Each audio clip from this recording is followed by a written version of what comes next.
मैं माला करते समय आपकी कथा सुनती हूँ और कथा के बिना वो ध्यान नहीं बन पाता।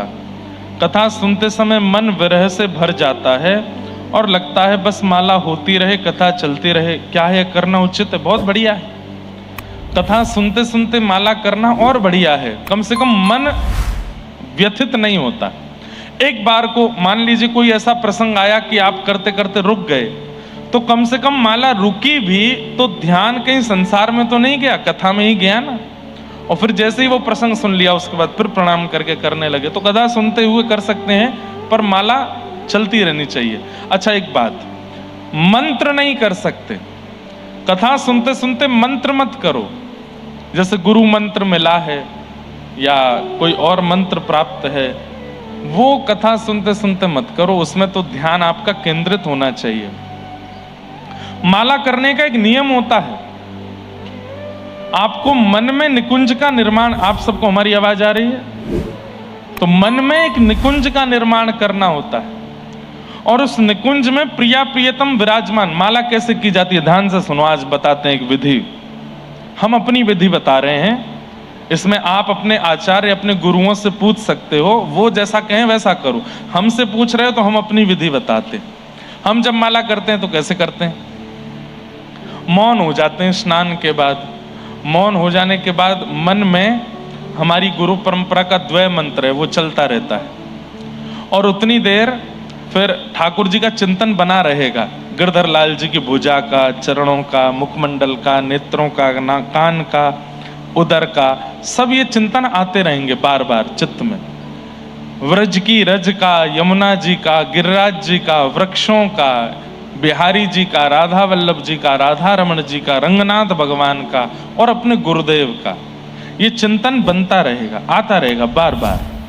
और कैसे करना? चलते फिरते रहो, कपड़े पहनते रहो, बाल काटते रहो और बीच बीच में उनका स्मरण करते रहो। गुरुदेव को प्रणाम, अपने आचार्य को प्रणाम, अपने ठाकुर को प्रणाम, राधा रमण जी को प्रणाम। एक एक क्षण में सारी ग्राफिक्स आपके आंखों के आगे आते रहेंगे। उसके बाद फिर तिलक स्वरूप धारण करो। तिलक स्वरूप धारण करने के बाद में अब शिखा है, शिखा बांध लो। उसके बाद में आसन पर बैठ जाओ। आसन पर बैठ करके बढ़िया इत्र हाथ में लगाओ। इत्र को पूरी माला पर लगाओ। माला की इत्र प्रसादी करके अपने अंग पर लगा लो, खूब सुंदर बढ़िया वाला इत्र। और उसके बाद नेत्र बंद करके नेत्र के भीतर एक सुंदर विचार बनाओ। यमुना जी बहती हुई आ रही हैं, सुंदर यमुना जी का तट है, वहां एक दिव्य सेज विराजमान है और उस सेज पर मैंने प्रार्थना की है तो यहां से किशोरी जी आकर के विराज गए हैं, यहां से श्याम सुंदर आके विराज गए और उन दोनों के चरणों को अपनी गोद में लेके मेरे सदगुरु बैठे हैं, मेरे गुरुदेव। और गुरु के चरणों, गुरु की गोद में अपने प्रिया प्रियतम के चरण विराज रहे हैं और गुरुदेव धीरे धीरे चरण दबा रहे हैं। मैं सामने दृष्टा बन करके दर्शन कर रहा हूं और बस ये चिंतन प्रारंभ करते ही माला लगाओ, जप करना प्रारंभ करो। उस छवि को निहारते रहो, जप करते रहो। धीरे धीरे अपने आप कोई कोई गतिविधि होगी। ठाकुर जी कुछ बोल रहे हैं, श्री जी कुछ कर रहे हैं, गुरुदेव के नेत्रों से अश्रु आ रहे हैं, गुरुदेव बार बार चरण छू रहे हैं। करते करते करते करते अब ऐसी स्थिति में जब आप माला करोगे, 1 2 4 5 8 माला कब हो जाएंगी पता ही नहीं चलेगा, चलता ही रहेगा, चलता ही रहेगा। और मन होगा और करूं। धीरे धीरे धीरे 6 महीना, हफ्ता, 6 महीना, साल, 1.5 साल, 2 साल जब व्यतीत हो जाएगा तो फिर क्या अनुभव हुआ करेगा कि अब गुरुदेव बैठे हैं किशोरी जी के और हर बार वस्त्र अलग पहन के आए हैं, हर बार मौसम अलग है, हर बार यमुना जी का स्थान अलग है, हर बार वो निकुंज अलग है। कभी गिरिराज जी के पास है, कभी यमुना जी के पास है, कभी किसी घाट पर है, कभी किसी घाट पर है, कभी रात्रि है, कभी सांझ है, कभी सवेरा है। इस प्रकार हर ऋतु आदि परिवर्तित करते रहो जब जब नेत्र बंद करो। साल 1.5 साल बाद क्या होगा, गुरुदेव आपको बुलाया करेंगे, आओ तुम भी चरण दबाओ, और माला करते करते आप भी चरणों में पहुंच जाओगे। इस प्रकार अब बस इतना ही समझ लो, इससे आगे के और बहुत अनुभव होंगे, पर माला ऐसे करो। माला ये नहीं कि गुरुदेव ने कहा 8 माला करनी, 16 माला करो, फेर रहे हैं महाराज, खींच रहे हैं उसको। ऐसे माला का क्या फायदा? कोई फायदा नहीं। माला का एक नियम है, माला का एक भाव है, वो माला इसलिए करी जा रही है, इसलिए गुरुदेव ने आज्ञा की ताकि आप जहां हैं, जिस स्तर पर हैं, उससे थोड़ा ऊपर जाइए। लेकिन हम क्या कर रहे हैं, हम और नीचे गिर जाते हैं। क्यों? केवल उसको एक नियम मान करके करते हैं। नियम नहीं है वो। और जब तक माला नियम लग रही है, जब तक नाम नियम लग रहा है, जब तक ठाकुर सेवा नियम लग रहा है, मत करिए उसको।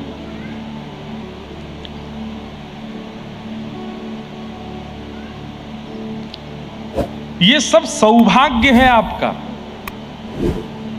भाई, विवाह के बाद जो गृहिणी है वो मांग का सिंदूर जबरदस्ती लगाती है, मन नहीं होता। गले में मंगलसूत्र जबरदस्ती पहनती है, मन नहीं होता। सास ससुर को प्रणाम जबरदस्ती करती है, मन नहीं है। घर के काम काज जबरदस्ती 100 सुनाते सुनाते करती है, तो फिर मन में भाव नहीं आएगा कि तो फिर ब्याह क्यों किया? जब ये सब जबरदस्ती है तो ब्याह किया है तो सौभाग्य मान करके सिंदूर लगाओ, सौभाग्य मान करके मंगलसूत्र पहनो, सौभाग्य मान करके घर को अपना मान के कार्य करो, सौभाग्य मान के माता पिता की सेवा करो। ठीक वैसे ही भगवान नाम भी एक सौभाग्यवती नारी की तरह करना चाहिए। वो सौभाग्य मानिए कि मैं तिलक धारण करूं, सौभाग्य मानिए कि मैं कंठी पहनूं, सौभाग्य मानिए कि मैं ठाकुर जी की सेवा करूं, सौभाग्य मानिए कि मैं नाम जप करूं। वो सौभाग्य लगना चाहिए। वो भार अगर लग रहा है तो मैं तो सलाह दूंगा 1-2 हफ्ते के लिए नाम मत करिए। जब तक भार लगे, जिस दिन भार लगे, आसन पर बैठ के लगे कि बहुत जल्दी में हूं और मुझसे हो नहीं पाएगा, मत करिए। इससे अच्छा तो करो मत। जब समय हो तब करो। पर यह भी एक गलत बात है कि हम ठाकुर जी के लिए समय नहीं निकाल पा रहे। कैसे भी करो करो। अच्छा, हमने अपने आचार्य चरण से पूछा, कई बार हमारे नियम नहीं बन पाते, हमारा नियम नहीं हो पाता, तो हमने अपने आचार्य चरण से पूछा कि हम क्या करें। व्यस्तता इतनी ज्यादा। इस बार उल्लासनगर में बहुत आराम कर रहा हूं मैं, नहीं तो दुनिया में अब जीने देते नहीं हमको लोग। उसमें भी मैं ऐसा क्यों कहूं, सबका प्रेम है, सबका भाव है, लेकिन वो प्रेम भाव में ये नहीं ध्यान रखते कि बेचारे ये भी इंसान ही हैं। हमसे कहेंगे महाराज जी एक बार हृदय से लगा लो, हम कहेंगे बेचारे का कैसा भाव है। हृदय से लगाते हैं, 2 घंटा बाद सोशल मीडिया पे वीडियो बन रही होती है उसकी कोने से। कितना हृदय में ठेस पहुंचती है कि मैंने तो हृदय प्रेम से लगाया था, पर उसको वीडियो बनवानी थी अपनी। गुरु को, आचार्यों को कंटेंट मत बनाइए, उनको आचार्य रहने दीजिए। हमें कभी कभी बहुत पीड़ा होती है कि हम भी एक कैरेक्टर बन गए हैं, बैठ जाओ मुस्कुराते रहो फोटो खिंचाओ। नहीं, आप हमारे साथ कर रहे हैं, हम अलाउ करेंगे, फिर कल को बड़े महापुरुषों से मिलोगे तो उनके साथ भी करोगे, वहां अपराध बनेगा फिर। इसलिए हम सबको बोलते हैं कि भाई महाराज जी को, गुरु जी को कंटेंट मत बनाओ। हम तो बहुत बड़े वाले कंटेंट बन गए आजकल। अब हमें ये लगता ही नहीं है कि कोई हमसे भाव से मिलने आए, सबके प्रति एक ही भाव लगता है, सब फोटो खिंचाने आए हैं। बिना फोटो के तो कोई मिलता ही नहीं है। ठीक है, आप कहेंगे महाराज जी स्मृति है, स्मृति तक रखो, फिर उसको प्रचार क्यों करना सब जगह? मत करो। कई माताएं बहनें तो बुरा नहीं मानना, वो तो ऐसे वीडियो बनवाती हैं जैसे मैंने उनसे एकांत में बैठ के कितनी बात कर ली हो। बाद में मुझे देख करके लगता है अरे राम, ये तो ऐसा लग रहा है कि 2 घंटा इनसे जो है गुफ्तगू की है मैंने। डर के मारे हम कई बार तो सोशल मीडिया खोलते नहीं, पता नहीं क्या डला होगा, आज क्या डल गया होगा, आज कहां से क्या डाल दिया होगा। ऐसा नहीं करो। तो भैया कुछ भाव हम अपने मन के कहते हैं, इनका ध्यान रखा करो। माला का नियम बताते हैं, नाम का नियम बताते हैं, मानसी का नियम बताते हैं। और एक बात, सब चीज भूल जाइएगा, लेकिन एक बात याद रखिएगा, मानसी में गुरुदेव के साथ ही जाना है। ये चिंतन जब भी करना है गुरुदेव के साथ ही करना है, बिना गुरु के मत जाइएगा। गोपियां रास में बिना किशोरी जी के चली गई, इसीलिए ठाकुर जी अंतर ध्यान हो गए थे। इसलिए अपनी गुरु के साथ ही रास में, गुरु के साथ ही मानसी में प्रवेश करो। चिंतन जब भी करो अपने गुरुदेव को आगे रखो। और गुरु दीक्षा नहीं हुई है तो जिनके प्रति बहुत समर्पण है उनको गुरु मान के उनको आगे रखो। उससे क्या होगा, हमारा चित्त विकार युक्त है। आप करके देख लेना, बिना गुरु के मानसी में जाके देखना, थोड़ी देर बाद में ही वो दिखेगा जो नहीं दिखना चाहिए।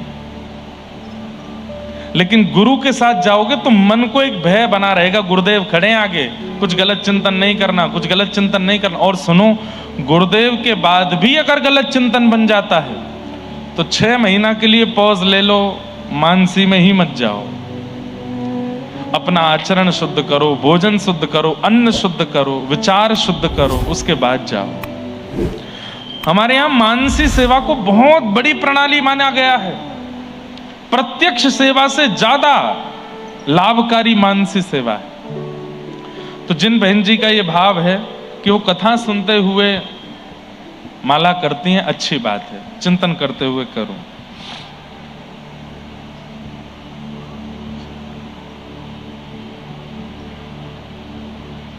वही प्रश्न है मेरा आपसे, ये प्रश्न है कि महाराज जी, जैसे मेरे पिताजी गलत भोजन रसोई में बनाते हैं तो मैं मेरे लाला के लिए बर्तन दूसरा रखी हूँ, इसी रसोई से उनको 4-5 दिन के बाद भोग बना के उनको भोग लगाती थी।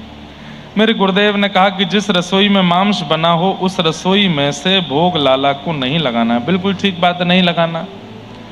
क्या करें, वो ठाकुर जी को फलाहारी रखो, फल ही खिलाओ बस। अगर रसोई शुद्ध नहीं है तो केवल ठाकुर जी को फल और दूध, इन पे ही रखो। आप बोलेंगे आपको कष्ट हो रहा है, उससे ज्यादा कष्ट तब होगा जब उस रसोई से भोग बन के आएगा। ठाकुर जी को बिल्कुल इससे बढ़िया फल पवा दो। और श्रीमद् वल्लभाचार्य जी महाराज ने अपने शिष्य को एक बहुत बढ़िया उपाय बताया था, वो हम आपको बता देते हैं। क्या, रसोई शुद्ध नहीं है, और कई बार अब माता पिता से क्या लड़ोगे। आजकल के माता पिता को लगता है ये गलत बात है, बालकों को ऐसा क्यों सिखा रहे हो कि मांस मत खाओ, ये मत खाओ, अंडा मत खाओ, मदिरा मत पियो। आप उनको करने दो, मान जाएं तो अच्छा, नहीं माने तो फिर वल्लभाचार्य महाप्रभु ने अपने एक शिष्य को बताया था। उस शिष्य ने कहा कि मेरे पास धन नहीं है, मेरे पास संपत्ति नहीं है, मेरे पास इतना नहीं है कि मैं ठाकुर जी के बढ़िया पुष्पहार बना सकूं, भोग में कुछ अच्छी सामग्री पधरा सकूं, तो मैं क्या करूं। तो महाप्रभु जी ने कहा नेत्रबंद किया करो, और नेत्रबंद करके चिंतन किया करो। मेरे सामने ठाकुर जी बैठे हैं, बढ़िया उबले हुए गर्म पानी से मैं ठाकुर जी का अभिषेक कर रहा हूं, उसके बाद दूध चढ़ा रहा हूं, दही चढ़ा रहा हूं। चढ़ाना कुछ नहीं है, बस सोचना है, पर सोचना इतने ध्यान से कि अगर गर्म जल चढ़ाया तो तुमको अनुभव होना चाहिए कि हाँ गर्म जल है। यदि ये सोचा है कि ठाकुर जी पर दही चढ़ाया तो दही गाढ़ी है, ऐसा तुम्हारे मन में आना चाहिए। ठाकुर जी पर शहद चढ़ाया तो चिपचिपा शहद गिर रहा है, ठाकुर जी के अंग पर लिपट रहा है, ये तुमको अनुभव होना चाहिए। चढ़ाना कुछ नहीं है, बस सोचना है। उसने कहा ठीक है, ऐसे करके ठाकुर जी की जितनी महंगी चाहो उतनी महंगी सेवा करो। उसने कहा बहुत बढ़िया। घर गया, घर जाकर के चिंतन करने लगा, आहा सोने की चौकी है, और सोने की चौकी पर मेरे ठाकुर जी विराजमान हैं। चांदी का पात्र नहीं, नहीं नहीं नहीं, चांदी का क्यों, सोने का है, उसमें दुनिया भर के हीरे लगे हैं चारों तरफ। अब सोच में तो कितनी भी महंगा सोच लो, कोई खर्चा तो है नहीं। बीच में मेरे ठाकुर जी बैठे हैं, सोने में मढ़ा हुआ शंख है, उसमें बढ़िया ताता जल, थोड़ा उष्ण जल मैंने ठाकुर जी के ऊपर डाला है। अब मैंने दूध पधराया है, अब मैंने पंचामृत पधराया है, अब ठाकुर जी को बढ़िया मैंने अपने हाथों से थोड़ा थोड़ा स्नान करा दिया, मार्जन किया है। गाल चमक गए मेरे लाला के, देखो कितने बढ़िया मुस्कुरा रहे हैं ठाकुर जी। अब बढ़िया स्नान करा करके पोंछ पांछ करके बढ़िया पोशाक पहनाई, महंगी वाली पोशाक, जड़ाऊदार है, हीरे नग आदि सब लगे हैं। ठाकुर जी को मुकुट पहनाया, महंगा वाला इत्र लगाया, पूरा देखो आंगन महक उठा है। सेवा कुछ कर नहीं रहा है, बस सोच रहा है। अब ठाकुर जी तैयार हो गए, चलो दूध भोग लगे। दूध भोग ठाकुर जी के सामने रखा है। एक चम्मच मिश्री डाल दी, दूसरी चम्मच मिश्री डाल दी, एक चम्मच और मिश्री डाली, मिला रहा, अरे दूध ज्यादा मीठा हो गया है, एक चम्मच मिश्री निकाल देता हूं। जैसे ही निकालने लगा तो प्रत्यक्ष ठाकुर जी प्रकट होकर उसका हाथ पकड़ लिए। उसने आंख खोल करके देखा, जय जय जय जय, आप आगे। बोले मैं ये कह रहा हूं कि तेरे असली की मिश्री लग रही है जो तू निकाल रहा है। अरे 3 चम्मच डाल दी, डाल ले दे, तेरा कुछ लग तोड़ ही रहा है, क्यों निकाल रहा उसमें से। दौड़ करके अपने गुरुदेव के पास गया और जाकर के बोला, बोले जय जय, ठाकुर जी प्रकट हो गए। और प्रकट होकर के बोले असली की मिश्री लग रही है जो निकाल रहा है। तो मानसी की सेवा, अगर घर में रसोई शुद्ध नहीं है तो ऐसे सेवा करो। ठाकुर जी के आगे खाली बर्तन रख दो और बर्तन में विचार करो, सामने चूल्हा है, चूल्हे पर खीर बनाई है, खीर बना करके एक कटोरी में पधरा दी, कढ़ी बनाई, कढ़ी पधरा दी, पूड़ी बनाई, पूड़ी पधरा दी, ऐसे करके भोग लगाओ और प्रत्यक्ष रूप से ठाकुर जी को फल पवाओ। यही एक उपाय है और कोई नहीं।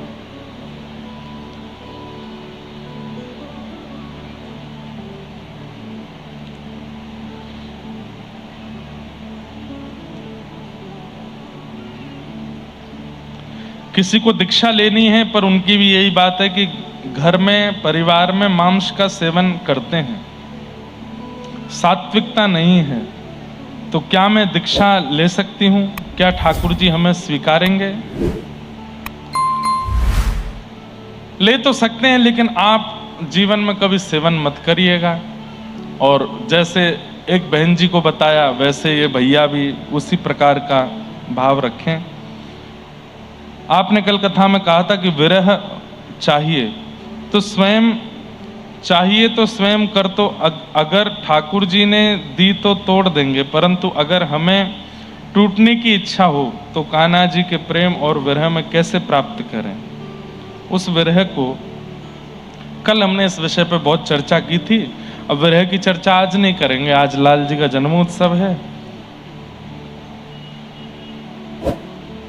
देखिए तीसरी पर्ची, मेरा आपसे यह प्रश्न है महाराज जी कि मेरे पिताजी गलत भोजन करते हैं, सबके एक ही बात है, क्या करें बताओ? मतलब मांस कितना प्रिय है लोगों को, सोच करके मुझे डर लगता है। किन्हीं का भाव है कि गुरु जी मेरा विवाह होने वाला है, वह लोग पुष्टि मार्ग के संप्रदाय से हैं, परंतु मैंने मन से आपको गुरु माना है, मुझे आपसे ही दीक्षा लेनी है। मेरे होने वाले पति को आपसे दीक्षा लूं, उसमें वो राजी हैं, परंतु ससुराल के लोग बोले रहे हैं कि उनके ही संप्रदाय में दीक्षा लें। कोई बुराई नहीं है इसमें, आप हमें शिक्षा गुरु मान लीजिए और हम शिक्षा गुरु ही हैं। दीक्षा तो हम देने लगे क्योंकि बहुत बालकों का मन होने लगा था। बाकी आप किसी भी परंपरा में दीक्षा लीजिए, अगर और पुष्टि मार्गीय हो या गौड़िया वैष्णव हो, रामानंदी हो, वैष्णव कोई भी संप्रदाय से आप दीक्षा ले लीजिए, कोई दिक्कत नहीं है। हमारे प्रति भाव है, आप हमको शिक्षा गुरु मान लीजिए, हम आपको समय समय पर कथा सुनाते रहेंगे। अब आप हमसे दीक्षा ले लो, घर में उल्टे कलेश हो जाएं ब्याह के बाद, क्या फायदा ऐसी दीक्षा का? तो ऐसी दीक्षा मत लो, वहीं दीक्षा लो जहां आपके घर वाले चाह रहे हैं और बढ़िया रहेगा।